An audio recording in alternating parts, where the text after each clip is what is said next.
And welcome in to the Super Bowl podcast, episode number 15. Thank you for tuning in. As always, my name is Braden Dorman, alongside me, David Arnold and Harper Houck. And yes, we have yet again another awesome guest. And I'm going to leave the floor open here for Mr. Harper Houck to introduce his teammate. Brother in Christ. That's right. That's what I was going to say. Not only is this guy my brother in Christ, my teammate, my friend, but he's also someone I look up to. Cool enough, he was my host 3 years ago when I came on my official visit, and he was one of the big reasons I actually committed to GCU. So let's have a warm welcome in for Griffin. Hey guys, thank you for having me. I'm super excited to be here, be on the podcast. Oh, yeah. Yes, sir. Let's go. I'm sure there's going to be some fun banter between the two of you guys. Never. Maybe a little bit. We'll see. Well, one thing, we didn't even talk about this, but yeah. I do love how you guys are. This is Griffin's last year. He's about to graduate, and you'll be watching this in the summer, which means he is graduated from GCU at this point. But I love how you two have hugged each other every day. Yes. I thought that was pretty cool. You guys are just savoring every moment with one another, and that's pretty cool. Am I a good hugger? Oh, yeah. You're a good hugger. One of the best I've hugged. Cool. Yeah. I mean, outside of you, there's probably not someone I hug every day other than my mama. So, like, you and... You're high up there. You and Christy are like, that's about it. Okay. So... Oh, that's big. That's it's inspirational. Well, we're going to get into a sports segment as we always do, and this one's, I'm excited for this one. Let's just say that we are about to, we talk to each athlete a little bit before each episode, and we say, hey, we'd love to talk about something that you're passionate about, whether it is swimming, because you are a swimmer, but we're actually going somewhere else this time. We're going with Supercross. We're going to talk about Supercross, a niche sport that is not talked about a whole lot. I don't know much about it, but you're going to kind of teach us all and give us an idea into that realm of sport. And we're also going to all give you an athlete, and you're going to tell us if they would fit the build of the prototypical Supercross athlete. So before we get going, can you kind of tell us what Supercross is and why David should watch it? Yeah, I'll tell you. Okay. I'm here. So for me, I'm not like a pro or anything, but I've been watching it for a few years now. Basically, Supercross, everyone rides dirt bikes. And Supercross, there's Supercross and then there's outdoor motocross. And there's 2 seasons for those guys. They got between I think it's like May and probably January where they do outdoor motocross. The tracks are a lot longer, a little bit more open. It's outdoor, obviously, and that's like a time where they race a lot, but it's not as intense as the Supercross season. So Supercross, that's from like January to May, and the tracks are much more technical. So because it's called Supercross because they have a track inside of like an arena, like a football stadium or something like that. Yeah. Everyone's probably seen some clip of it, but the tracks are super technical, small, and the guys have to be super good at managing their speed on the bike, knowing how to control the clutch, control their body on the bike, and do it all under a lot of pressure. So there's in motocross, there's things called motos, which is just like a race basically. So they do like in Supercross, I think they do one like heat of I think it's 15 minutes plus 2 laps or something, and then from there they qualify for the main, which is like the main event. And in the main event there's 2 categories: 250 bikes and 450 bikes. Okay. So there's this 250 is like the younger guys just getting into the Supercross realm, and then 450 is like the older guys, like really good. 450 bikes are much faster and a lot harder to ride, from what I've heard. Yeah. And then so they qualify for the main event. 250 bikes, they do, I think, 15 minutes plus 2 laps, and then 450s do 20 minutes plus 2 laps. Okay. So it's a long race, man. They're riding their bikes for a while on this technical course, going fast, going hard. And yeah, in Supercross season, I think they have 450 has 17 or 18 races, and each race they gain points, and whoever's at the top at the end wins.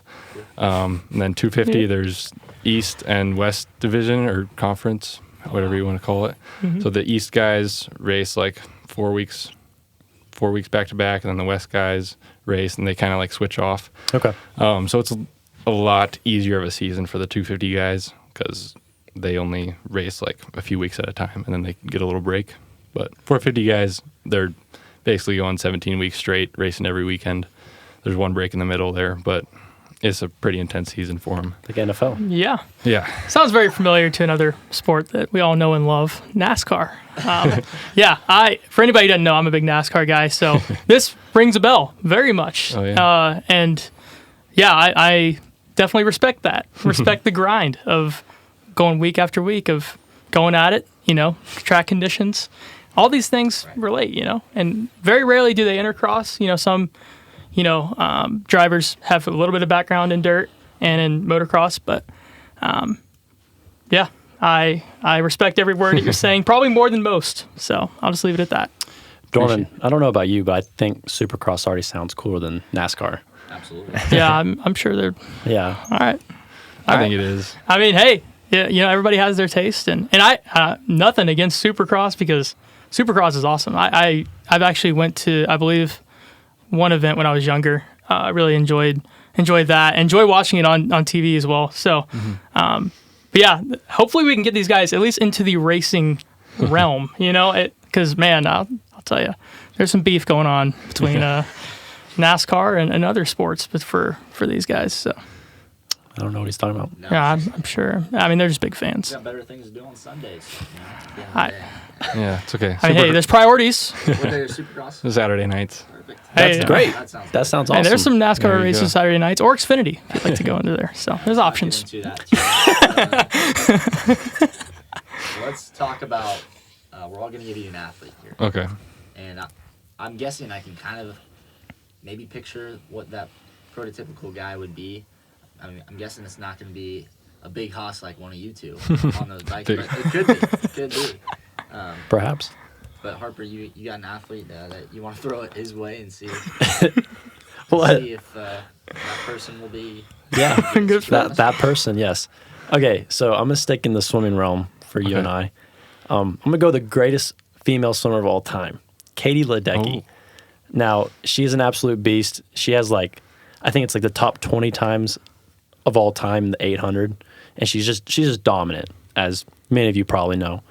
How would she add up in Supercross? What do you think? Okay, so first, Katie Ledecky, she reminds me a lot of one of the racers that's competing right now, Cooper Webb. Okay. Because I feel like she's in her own realm, very mentally adept at racing and not being thrown off by the competition. I think she'd do really well. She's strong. She's got. She's jacked. Dude, she's jacked, and she's not huge. So I think with that and being able to just have the innate ability to do something like Katie Ledecky does in swimming, I think if she had that ability in Supercross, dude, she'd kill it. But honestly, I haven't watched many girls do I was going to ask, Supercross. is there even a female league? I think, Sure there is, yeah, Gotta be. yeah. Sure. They just don't have, they don't make the money that Supercross does. I think they, all the way going up through the, as a kid, the girls do it all the time for sure. Okay. What an answer. Yeah, that was very in depth. Yeah, That'd be nice. Well done. hilarious if one day Katie Ledecky just wandered across this. I'm gonna try. What the heck? These guys think I'm good at Supercross. Yeah, Shout out Katie. yeah. Hope Hey, you're you never know. watching. Maybe after this whole swim thing's done, opportunity. David, you got an athlete? I sure do, and hear he it. is my favorite athlete of all time. Out on a limb here, and you guys know my favorite sport is NASCAR now, so we're sticking with it. We're going with a guy who, arguably the greatest of all time, in my eyes, of course he is. 83 Cup Series wins, 7 Cup Series championships. Jimmy Johnson. Okay. What do you think about Jimmy Johnson? Okay, Jimmy Johnson, could you tell me a little bit about how he races? He is a very calculated racer. He doesn't like to, get into a ton of contact, really. He top 10s the field to death. Basically, every week he's consistent. He does the same thing over and over. Not super flashy. And, okay, yes, he is retired. Okay, but he won 5 championships in a row, and that was how he won them, was consistency. He would go top 5, top 5, top 5. While everybody else is having, maybe a win and then a 30th place finish. He would just consistently grind his way to the top. And so I think that's what made him one of the best Cup drivers of all time because of that consistency, and wondered if maybe that would relate over to Supercross. Okay, yeah. So that kind of consistency, and is he like, does he not try to get to the front, or is he like okay with being back a little bit? So he generally makes the most out of his equipment. Okay. So like if maybe he has a top 15 car, he'll end up finishing like 7th with it, and so he'll overperform in his equipment. Oh, okay. So yeah, for that I would say in Supercross it's so important to be consistent and not like get injured during the seasons, because Supercross, dude, if you fall off your bike, a lot of times it's a gamble of if you're going to be injured for the rest of the season or not. Yeah. So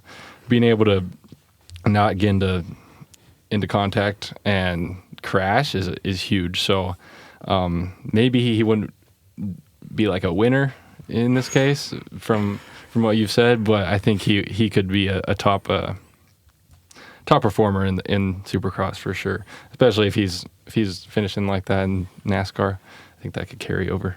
yeah, and just on the record, 7th is generally a bad day for him. So okay. He's I agree, man. 83 Cup Series man. Yep, can't disagree. Really unbiased there, David. Yeah. Oh, super unbiased. Yeah. All right, well, I guess I'll do my final person here. You know him, you love him. David Arnold. How would he do on Supercross? Oh my. David Arnold. Okay. Oh, I'm excited about this one. that. Come on. Do you have like a sport you think you're the most gifted at? Yeah, I think you guys may laugh, but We will. Well, so I swam growing up a little bit, and I would say more than most up until sophomore year of high school. But I have always been decent at go-kart racing, is what I would say. Is like the one that I actually feel like I would be decent at if you put me against an average go-karter. How about that? And so I don't know how that would equate, but I feel like I'm pretty good at racing the track, finding the fastest way around. Not on the real road, of course, but I was gonna say yeah. you're a great racer when you need to race, yes, and that doesn't come often. but when you're on the regular road, No. you are Yeah. quite the opposite. Yeah. And Yeah. as we like to say, if we're going a certain distance and it's going to take us half an hour, it might take you about an hour. But that's okay. Yeah, You enjoy the safe. sweet moments on the road, and Yeah. you take it extra cautious. that's right. Which, hey, that might be good for him, as you were talking about Yeah, with Yeah. Supercross. Calculated risk. How about that? Exactly. Yeah. So He's I don't pretty know. much exactly like Jimmy Johnson. No wonder boy. the GOAT. Sorry. Okay. I would say with that, if you're a good racer and able to, be consistent on the laps, and like if you're gifted at racing like that, I think that could behave well for Supercross racing motorcycles. Yes, sir. Two-wheel racing is a little bit different. Yeah. No, certainly. But with that mindset and having that ability to go lap after lap, like just racing hard, I think that it could bode well for you in the Supercross. All right. Sweet. Hey, I'll take it. Well, let's think about this. Quick scenario before we move on to your story. Okay. You got Katie Ledecky, you got Jimmy Johnson, you got David Arnold. You give them all a year of training, in Supercross. I want to know where you think they rank in a race, between the three of them.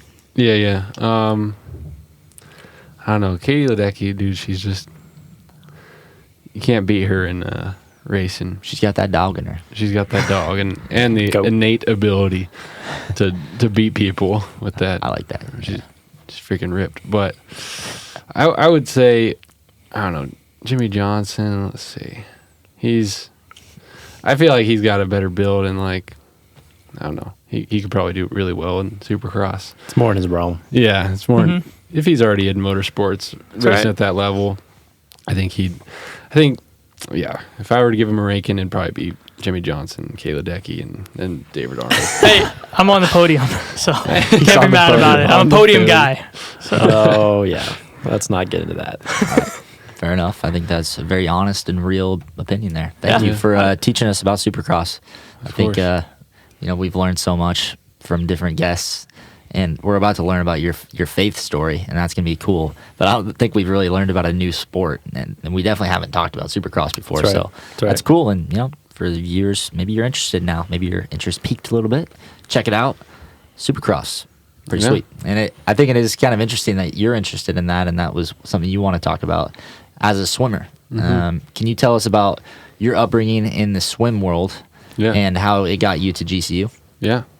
All right. So both my parents were swimmers. They swam at university, and I think that was a big reason why they put me in it. So I started swimming really young. I think I actually joined a team when I was like 6 or 7, something like that. And I was on a club team back home.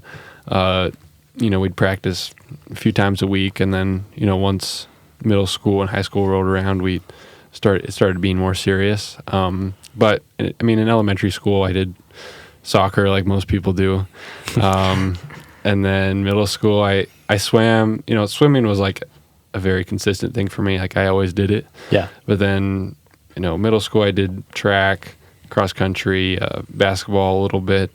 I was pretty terrible at that back then. But I was a little bit long and lanky for it. Didn't know what I was doing yet. But then in high school, I did cross country, and then going into junior year, I basically reached like the best time I could do at that point. I got a junior national cut in one of my events, and that was one of the summers. I think summer after sophomore or junior year, after sophomore year, yeah. And then I had some friends that did water polo, and so somehow they convinced me to come to a water polo practice, and I eventually started going more, and I wanted to join. And although I had just gotten a junior national cut for one of my events, I thought doing water polo was, that's what I wanted to do. And Cool. Coach was happy. Yeah, swim coach, not very happy. But I mean, he wasn't happy with most things. So Shout out, coach. That's right. but yeah, that wasn't the choice that most people would have taken. But water polo just gave me a little bit of a mental break from swimming, as swimming can be pretty taxing for some people. And then after that, I kept swimming. I got pretty good my junior year, got some best times, but then senior year I didn't do anything amazing. But I started talking to a few coaches here and there. And the special thing about my situation is that I only applied to 2 schools, whereas most people applied to like a bunch because Dozen. Yeah. Yeah. They want to go somewhere pretty cool. But I ended up visiting Colorado Mesa. Thought that place was pretty cool. And then eventually my stepmom, she had a family member, I think her niece came here. And so she told me I had to apply. She thought it was beautiful down here. So I applied, I got in, and then started talking to the swim coach. At that point, like middle of my senior year, they said I wasn't fast enough. And then after our championship meet that season, I talked to the coach again. They said still wasn't fast enough, but there's potential. And then I ended up taking a Discover trip down here. I got to see what the campus was like. At that point, I decided engineering was probably what I wanted to study, so I got to see the labs, all the engineering shops. So after my trip down here, I was like, GCU, I think that's where I want to go if I can swim or not. So after that trip, I had a call with one of the GCU coaches, and she said, maybe I could be on the team. We'll see. And then like the next day, a different GCU coach texted me. He's like, "Hey, do you have time to talk? There's been a staffing change." And so we talked. He said, "Hey, like you totally have a spot on the team. Crazy. Just if you want to come, we got a spot." Right. So Wow. So I made the decision like pretty quickly after that. Like I'm going to GCU. That's the spot for me. And since then I've been here swimming. That's right.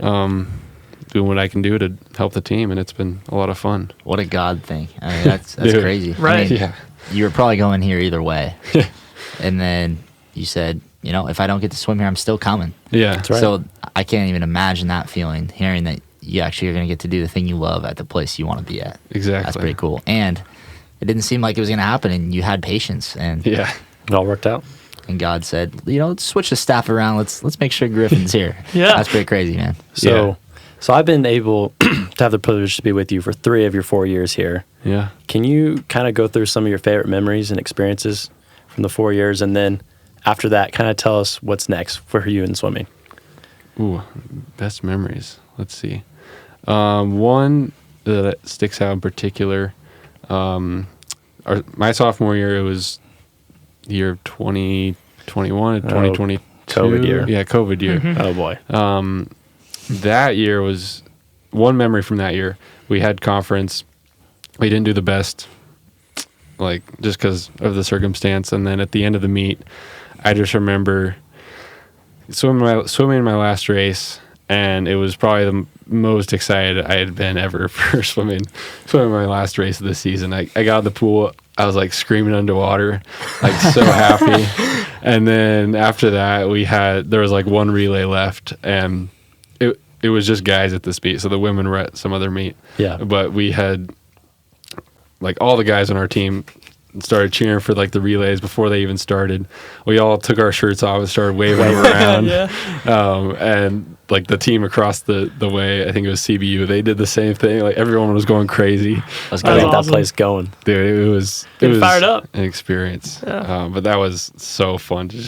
It wasn't just us having fun like that. It was the other teams too, and Yeah, we were just ready to race. that was fun. Another memory, I'm trying to think. It's kind of hard. There's so many. What about the karaoke or the performances at midseason? Oh, Do you want yeah. to tell them a little bit about that?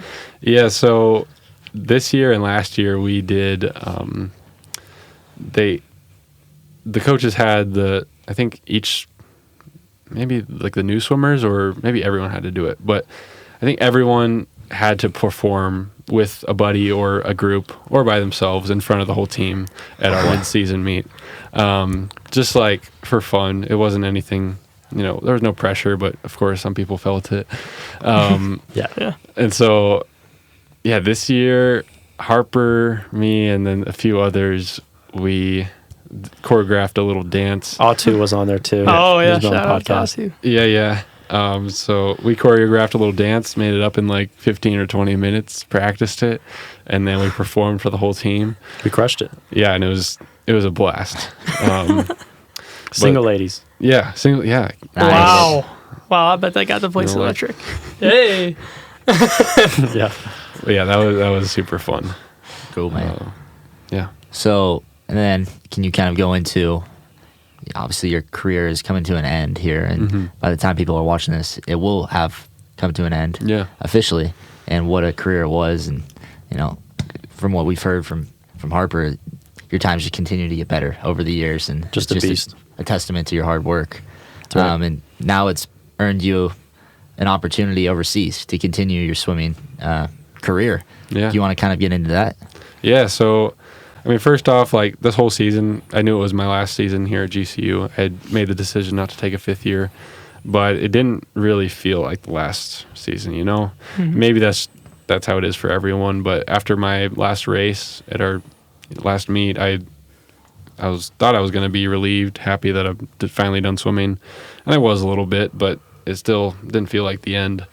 And then the very next week, not even 5 or 6 days later, I ended up reaching out to a club coach in Spain. He's a club coach of one of our teammates, and talked to him just to ask if there was any opportunity for me to join that team. And we talked, and he said, "There's a place for me, and if I can figure out how to get over there and do my part, then they have a place for me." So as of now, that's my decision to go over there, swim, and for however long they want me, I'll swim over there and So compete cool. for a Spaniard team. Shout out you to go. the Spaniards on the team, all 5 of you. Yeah, we love Yeah. you guys. Yeah, no, that's incredible. That's incredible how everything is lined up and works together for you. And I know a lot of it is Darwin was saying, a testament to your hard work and your daily being just so in tune every day, even on days where it's hard, getting up and going to practice and making the most of every day that you get to be in the water. Can you describe for maybe some athletes growing up, just how you were able to stay consistent with swim for that long? Like you said, there's plenty of opportunity to get burnt out. How did you continue to just keep going at it day after day? I know there had to be a lot of ups and downs through the journey, but you're here, and like you said, you want to keep doing it. That's so awesome, and I just love to hear a little bit about just what has gotten you to that place, like mentally, and where you keep your mind.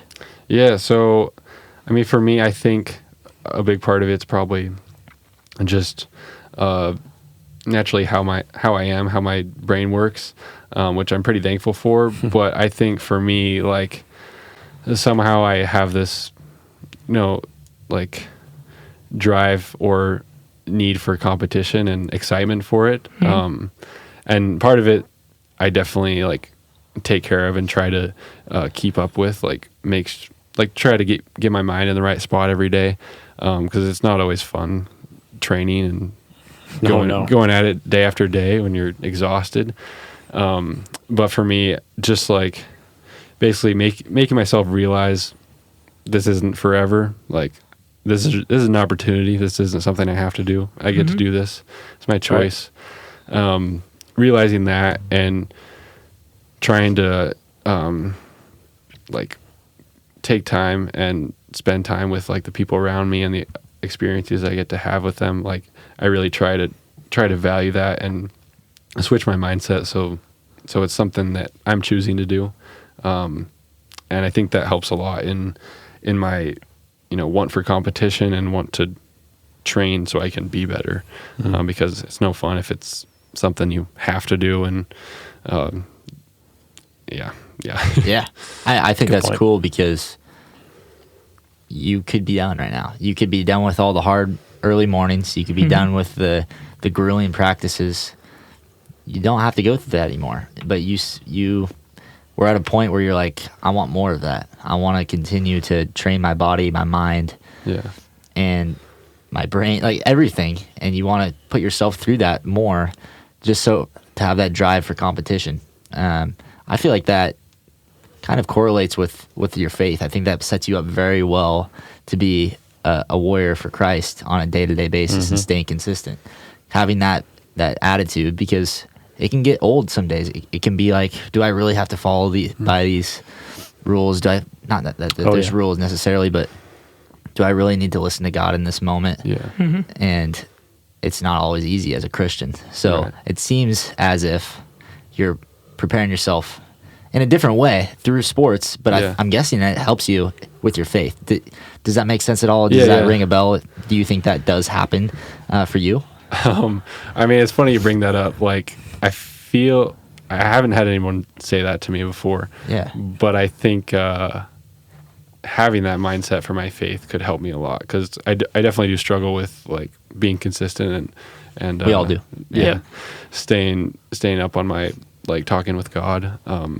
So I think thinking about that specifically within my faith could help a lot.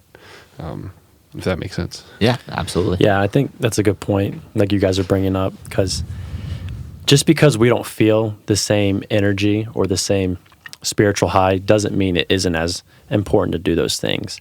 Yeah. It's just as important to tithe, just as important to pray, just to be in His presence, even when we don't feel it, because that's when the real growth happens. I know we've all experienced that. That's really when it matters, when you don't want to do it. Yeah. Very, very true. And it's really cool, like you said, the journey of those days where, man, it's hard. And I've fallen victim to it. And I think what makes Christianity maybe even harder than like a sport, right, is something that's spiritual. It's not like there's physical changes that happen, obviously, like with being a Christian, like being born again, there's a lot of differences that take place. But our battle isn't against this, like, things of this world. It's against rulers and authorities of the unseen world. And so there is an enemy who wants to see you fall away from your faith. And so I think that is a difference when it comes to maybe why sports, having the discipline in sports can maybe even be a little easier for some, just because there isn't necessarily an enemy who wants to see you fall in that way. Yeah. And so I think that's something that maybe isn't talked about enough in our walks is that there is, and not to scare anybody, but there is an enemy who wants to steal, kill, and destroy. I mean, that's what he's here to do. And it's hard because we do live in a world that is fallen and that doesn't exactly put Christianity first by any means, right? And we're so blessed to go to a Christian school, but even here, there's you can find places and areas where Christianity is not on the highest pedestal everywhere. Yeah. Right. And so I think you all bring up a good point of just, I think first off for people in the fight now being Christians, we need to realize, okay, this isn't just against, people or, things of this world like tiredness, all this kind of stuff. Like it's more than that. It is the biggest battle that we'll face, and staying disciplined is certainly a difficult task. Yeah, you guys have a very international team, and you have a lot of different religions coming in. I would imagine. I know Yep. you and I have discussed that before. So Griffin, you've had years of experience bringing in internationals, and I think you've probably helped a lot of their walks with Christ. But I'm sure you also saw the challenges and just right. okay, I need to take a step back and honor their beliefs as well. Now that you're heading overseas, obviously you have your goals in swimming, but what are some goals to continue to shine God's light overseas in a different country with a team full of internationals, really? Yeah. So my goals are basically to remain myself, like stay steadfast in my love towards God and not let, whoever I'm around change that or the culture that I'm in. Not that I think it's going to be bad, but there's the enemy's always out there. Sure. So yeah, that's my goal, is just to stay consistent in my faith, and make sure to, have a community somehow so where I can talk about God. And I think that'll be a challenge, but I believe it can happen somehow, some way. If you believe it, it will. Yeah. And God provided up to this point. Why would he stop now? Your story is incredible. Exactly. For sure. Thank you. Yeah, and that's such a good point. Just being able to remain yourself, because the biggest way we're able to witness to others is just leading by example. If we have Christ, if we have His Spirit living inside of us, then our actions speak volumes, right? And so hopefully you'll be able to find community there. But I know just you being you, like that speaks volumes, right? And you're able to witness to some of the coaches, some of the teammates, some of the community over there. So I'm excited that for you. So Yeah, and I think another thing that goes with that is kind of narrowing down. Like I know with swim, right, there comes a lot of potential glory that can be thrown at you, right? That you guys deal with of being athletes, kind of on, having an audience, right? That follows. And I know at times we've had many athletes come on and say it's difficult. It's difficult to give that praise up to the Lord and not, take it for yourself, right? Yeah. And I think I was just going to ask if there's any ways that you have found success in that, of just being like, hey, I'm here just because God has brought me here, and keeping that humble approach, because that, of course, does go a long way and raises a lot of questions for athletes who do point up and be like, it's not me who's been here, it's all God. Yeah. Wait, so the question was... So just like, I guess describe if you've had any successes with maybe dealing with some of those, maybe the pride that can seep in of like surrendering that up to God and not allowing that to dictate kind of the reason you're swimming or the reason you are doing these things. Yeah. I mean, some success that I've had in this is like a lot of times in my big competitions and even in the smaller ones for swim, I have a pretty good habit of like just thanking God right before I get on the blocks, and just closing my eyes for a second and saying a little prayer, and doing that. I think it's helped me so much in humbling me and letting me remember like my reason for being there and any reason I have success. So like in our conference meet, and the big swim meets, I do my little prayer like usual, but I don't know, for some reason, like whenever I do that, it makes me so happy that I have that opportunity to be there. And there's like the success I've had is that I realized that right before my race. I have that in my head, and like it makes me so happy to be there. And like Harper's probably seen me. I'm like smiling big behind the blocks right before I race, and it's Big goofy guy. man. Remembering that and praying to God right before, like it makes me cry, makes me smile right before the race, and that's been a huge thing and humbling me and helping me, get where I want to be. Very cool. Yeah. We've never really talked about this. We've had a couple swimmers on now, and I just see this direct correlation with swimming in general and other team sports, but swimming is so different because it is a team sport, but it's also an individual event. Yeah. At the end of the day, like you have to do your own thing. Right. And I think that's the life of a Christian, right? Like you think about the community that you have that's rooting you on and helping you out, and sometimes not helping you out in instances. And that could be the team of swimming, right? Yeah. But at the end of the day, you're on the blocks by yourself, and you still have to work that out one-on-one with God each and every day, each and every race. So I just think, man, what an opportunity for swimmers, like, bringing faith into the fold and speaking on that with their teammates. I think that you guys have such a good opportunity, and I know you're doing super well at it, but I just think that's a super cool correlation there. Yeah. Yeah, it is cool. And I think one thing that would be fun to talk about is the Bible study we have on the team. Yeah. So we've had Ottu on. He's a part of the Bible study. It's us two, Ottu. Lauren's been on the podcast, and then we have one more. Her name is Chrislyn. But it's just so much fun. We're just able to have this little community inside the team. Yeah. And it's just been awesome for all of our walks, and we're able to build each other up so we can go out and build others up. And I don't know, what are some of your thoughts when you think of the Bible study group? Bible study, it's been so much fun to have that like little community.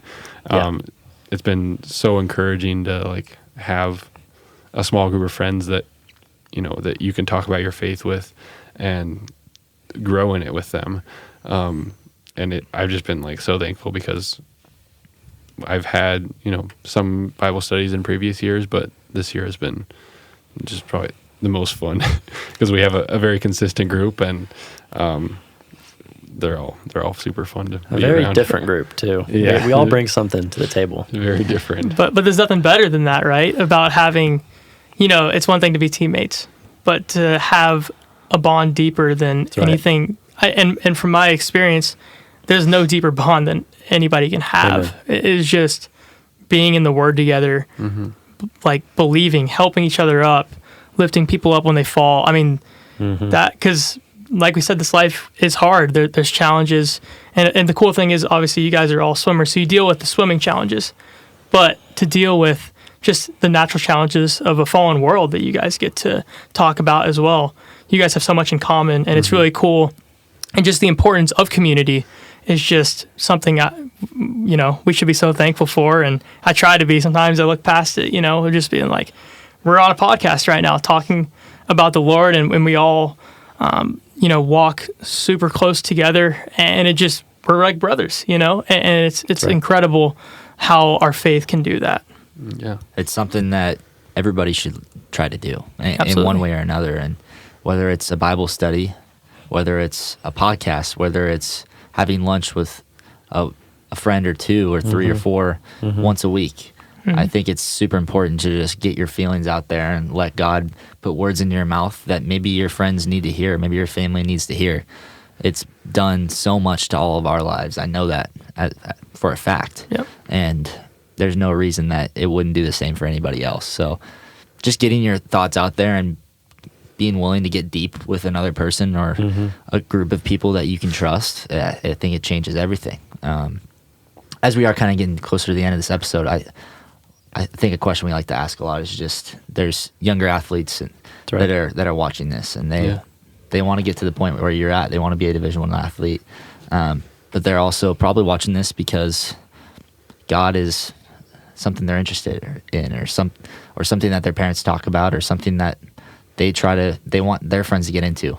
How have you continued to put God first through all of this, and how have you balanced the athlete life with the Christian life, and how do you continue to put them together? And honestly, why do you think doing that has gotten you to this point? Because I'm sure it has.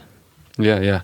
I mean, I would say for me, the biggest thing that helps me is surrounding myself with the right people. Like, of course, it's good to have friends and have people that you're around that aren't Christians, but the main people around you that influence you they influence you a lot and can basically define who you are. And so making sure those people were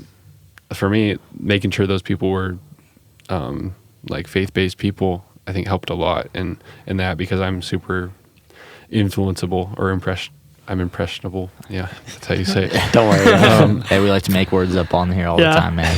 There we go. We don't care. Yeah. But yeah, having the right people around me has helped a lot. And I mean, in sports, in school, whatever it is, it's always been hard to put God first, but a good way to do that has always been like having some source of like, group of people who go to church, or like talking with my family about it, because that always helps. And then what was the last question? Like, how does that help me? I think you answered it really Yeah. well. Yeah. I think it's great. I mean, yeah, it's just there is a certain way to do it, and you can follow all these sports challenges and goals, and you can put your mind directly on that, and it might come out the way you want it to, but at the end of the day, it's not going to fulfill you the way it will if God's on your side during that. So I just say props to you, and seeing more athletes like you is going to help that younger generation. Yeah, for sure. And I think speaking straight to the younger generation, it's very important for us to remember that we are not defined by our accomplishments in the sports. Yeah. That nothing in this world can satisfy our soul, right? Nothing can. Only Jesus can do that.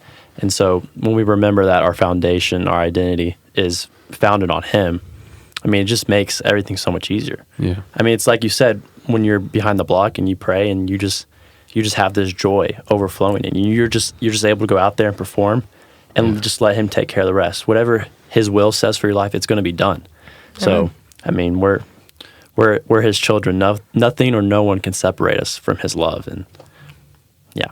I would say one of the biggest things God has done for me in my life is He has simplified it, and He's made it so much more peaceful for me. I think about you guys being on those blocks and how much pressure and stress there should be, No doubt. and maybe how much there is before you do talk to God in that moment.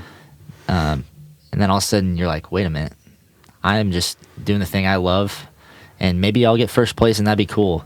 If not, at the end of the day, I've got a God who loves me, and a God who's going to take me to heaven very soon. And this is just an honor to get to race for Him. It's just so cool, the simplicity that He brings to your life and the peace that He gives me every day. That's one of the greatest blessings I'll ever have from Him. Yeah. I mean, you guys, whatever we're doing, right, we're doing for an audience of one. At the end of the day, there's so many critics. There's so many people who will tell you, oh, you're not good at this. You're not doing this right. What does it matter? When you have the God of the universe, it's like, I would rather be accepted by the God of the universe and be judged by the world than be accepted by the people of the world and be judged by a God. I mean, really, when you look at it that way, it's like all we're here to do is just be for an audience of one, and like you said, that brings simplicity. There's nothing that we have to, strive to be in this world. We don't have to be who we're not, we can just simply be who God called us to be present in the moments, and just not fear, because He's here, and He's with us, and we don't have to, go do something that is out of character for us if He's not calling us to. We just move when He moves, and that just makes life so much easier at being an athlete, being a doctor, being whatever you want, whatever God calls you to be, right? And just simply going with His will it's going to happen, and just going along with that. For Yeah, sure. you can choose to fight it or you can choose to trust it. Yeah. It's a lot easier when you trust it. Yep. So I think there's one more question I would like to ask, and I think you guys I think we both know where this is coming. have an idea. It's the Harper special here. Yeah. Okay. So Griffin, I would like you to answer this honestly, Okay. and I want a name. Uh-oh. Wow. Every time. Who is your favorite teammate on GCU Swim and No Dive? way. I'm sorry. Everyone He else does so this far every- has deflected, and Ooh. I'm counting on And- you to give me an answer. Deflect is an option. Hard to play favorites, but everyone has their favorite in their mind. Oh, Oh. right. Is that your answer? No. Okay. I would. I mean, I'll give a name for sure. Ooh. I getting don't. spicy. It's not easy for me to think of just one, but I mean, you can maybe a favorite teammate in a certain aspect about them. Well, and the viewers back home, you guys know, I mean, this is one of them. Atu Ambala is another one. Lauren is another one. So Yeah. you guys kind of know a couple options. And he Yeah. might go somewhere else completely, but there's also some Super Bowl athletes that are on the table here. definitely a hard one. Current teammate? You want current teammate? I have an idea of who I want, but Okay.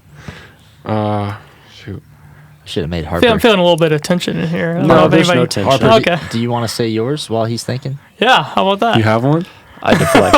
Yeah, exactly. Oh, Exactly. wow. No. Like I love all my teammates equally.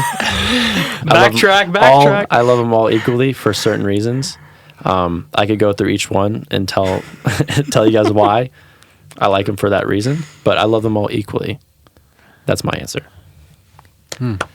At least he had to answer it. Yeah. Man, I hate these questions. I can't deflect. I have to just be honest. I like it. Okay, I'm gonna say it. My favorite teammate right now is Poppy. Yeah. Hey! I had a feeling you were going to say You Poppy. love him. We're gonna shoot. right. We're gonna put a picture We of got Poppy it. up there for you guys. Yeah. I love that answer, and unfortunately, you guys won't really know why. But what an answer! He might be one of the most feisty individuals on this planet. Where's he from? Canary Islands. Canary Islands. The way he says it's the best, though. Yeah. Canary Islands. All right. Well, Griff, thanks so much for coming on. Of course. Thank you guys. You have an awesome story, and it's still going. And that's Yeah. the cool part. And Yeah. I think we're all excited to see what you achieve with swimming in Spain. But I think we're also just more excited to see what you do for this kingdom. And you have an opportunity overseas, and Yeah. it's really cool. And we're rooting for you. We're proud of you. Thanks again for so much for coming on, man. Of course. Thank you guys. Happy to be here. Oh, yeah. Well, that's going to wrap up episode number 15. We will see you guys next time. Thank you for sticking with us through thick and thin. We'll see you next time. Peace.